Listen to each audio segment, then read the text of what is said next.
kalbo at banot, magsaya na kayo. Dahil hindi natutubo ang uban nyo, at makakatipid na kayo ng shampoo, at di na rin kailangan salamin at suklay nyo.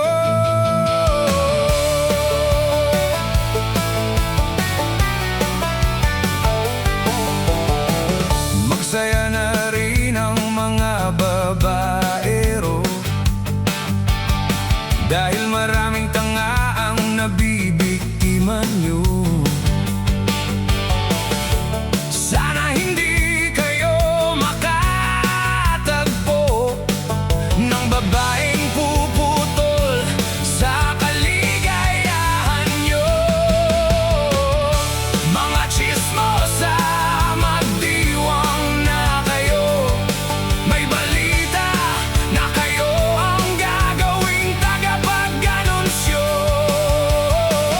ng mga fake news magmula sa palasyo, at doble ang sweldo nyo galing sa taxes ng mga tao.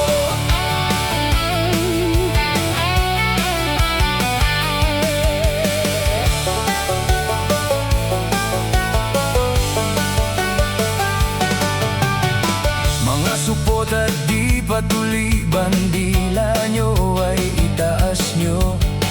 May bago ng samahan